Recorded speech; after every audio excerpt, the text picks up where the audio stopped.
ವನಿ ಗ್ರಾಮದ ರಾಮಲಿಂಗ ದೇವಸ್ಥಾನದಲ್ಲಿ ಶಿವರಾತ್ರಿಯ ಉತ್ಸವ ಶಾಂತಿಯುತವಾಗಿ ನಡೆಸಲು ರಾಮನಗರ ಪೊಲೀಸರ ಶಾಂತಿ ಸಭೆ. ಜಾಗಲ್ಬೇಟ್ ಸಮೀಪದಲ್ಲಿರುವ ವನಿ ಗ್ರಾಮದಲ್ಲಿ ಇತ್ತೀಚೆಗೆ ದೇವಸ್ಥಾನದ ಪೂಜೆಯ ವಿಚಾರದಲ್ಲಿ ನಡೆದ ವಾಗ್ವಾದದಿಂದ ಹಿಂಸಾತ್ಮಕ ಘಟನೆ ಸಂಭವಿಸಿತ್ತು. ಈ ಹಿನ್ನೆಲೆ ಮುಂಬರುವ ಶಿವರಾತ್ರಿ ಉತ್ಸವದ ಸಂದರ್ಭದಲ್ಲಿ ಯಾವುದೇ ಅನಾಹುತಗಳು ಸಂಭವಿಸದಂತೆ ಮುನ್ನೆಚ್ಚರಿಕಾ ಕ್ರಮವಾಗಿ ವನಿ ಗ್ರಾಮದ ನಾಗರಿಕರ ಶಾಂತಿ ಸಭೆಯನ್ನು ರಾಮನಗರ ಪೊಲೀಸ್ ಠಾಣೆಯ ಆವರಣದಲ್ಲಿ ನಡೆಸಲಾಯಿತು. ಈ ವೇಳೆ ರಾಮನಗರ ಪೊಲೀಸ್ ಠಾಣೆಯ ಪೊಲೀಸ್ ಉಪನಿರೀಕ್ಷಕ ಮಹಾಂತೇಶ್ ನಾಯಕ್ ಅವರು ಶಿವರಾತ್ರಿ ಉತ್ಸವವು ಯಾವುದೇ ಅಹಿತಕರ ಘಟನೆಗಳಿಲ್ಲದೆ ಶಾಂತಿಯುತವಾಗಿ ನಡೆಯಬೇಕು ಎಂದು ತಿಳಿಸಿದರು. ಉತ್ಸವದ ವೇಳೆ ದೇವಸ್ಥಾನದ ಪ್ರದೇಶದಲ್ಲಿ ಪೊಲೀಸ್ ಸಿಬ್ಬಂದಿಯನ್ನು ನಿಯೋಜಿಸಲಾಗುವುದು ಎಂದು ಅವರು ತಿಳಿಸಿದರು.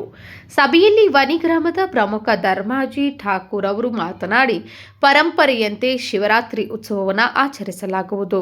ಹಿಂದಿನಿಂದಲೂ ಮಿರಾಶಿ ಪದ್ಧತಿಯಂತೆ ನೇಮಕಗೊಂಡಿರುವ ಮಿರಾಶಿಯವರ ಮಗ ಅಥವಾ ಮೊಮ್ಮಗನಿಂದಲೇ ಪೂಜೆ ನೆರವೇರಿಸಲಾಗುವುದು ಎಂದು स्पष्टपडिಸಿದರು.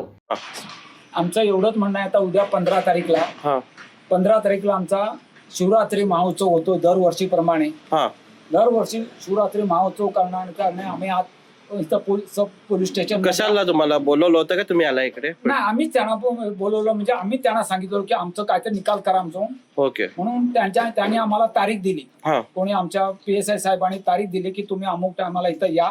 आणि म्हणजे आज तुम्हाला कशासाठी बोलवलं? शांती सभेसाठी बोलवलेलं? शांती सभेसाठी बोलवलं आणि तिथं किंवा वांदावांदी व्हायची नाही. ओके. हा, त्यासाठी इकडे बोलवलं आम्हाला. आम्ही सांगितलं, साहेब तुमचे कोणतरी आम्हाला प्रोटेक्शन पाहिजे, आम्ही तिथं हे करणार. आमची परंपरा आहे की कोण प्रकाश मिराशाचा मुलगा असून दे. आता प्रकाश मिराज सध्या जेलमध्ये आहे, ह्याच्यामध्ये कस्टडीमध्ये आहे. त्याला काय येता येत नाही, पण त्याची मुलं असतील किंवा त्याचा नातू असेल कुणी, त्याच्याकडनं आम्ही पूजा करून घेणार. ओके. आता ह्याला ते परवा दिवशी काय मारामारी झाला, ह्याला काय संबंध? ह्याला काही संबंध नाही आणि त्याच्यात काही नाही. खरं आमचा मिराशी फक्त प्रकाश मिराशाचा, ईश्वर रामा मिराशचा घराण्याचा मनुष्य. ओके. त्या मारहाणीबद्दल तुमचं काय बाकी काय म्हणणं आहे का? याच्याबद्दल आमचं काय मत नाही. त्याच्याबद्दल एवढीच गोष्ट. पण आता आम्हाला साहेबांनी कोऑपरेशन दिलेलं आहे. साहेबांनी आम्हाला मदत, म्हणजे आपण आपले संबंधित अधिकारी पाठवतो म्हणून सांगितले. ओके. म्हणजे तुम्ही आता पोलिसांच्या समेत तुमची पूजा होणार, ती व्यवस्थित पूजा तुमची व्यवस्थित करून पोलिसाच्या समेत, आणि त्यांच्यानी फक्त प्रोटेक्शनला बाजूला, म्हणजे ते येऊन तिथं काही हे करणार नाही, गलाठी तेवढंच बघणार आपले. ओके. म्हणजे काही हे होऊ नये म्हणून. हा, की आम्हाला संशय आहे की त्याची माणसं येऊन करतील म्हणून एवढंच आम्हाला संशय आहे, दुसरं काय नाही. ओके. म्हणजे वट तुम्ही व्यवस्थित पूजा. आम्ही त्यांना शेप मागितलं, उद्या बी आमच्यावर काहीतरी करू शकेल. त्यासाठी आता तुम्ही गावचे सगळे मंडळी आलाय. आलोय. तरी काय तुमचं नाव कसं म्हटलं?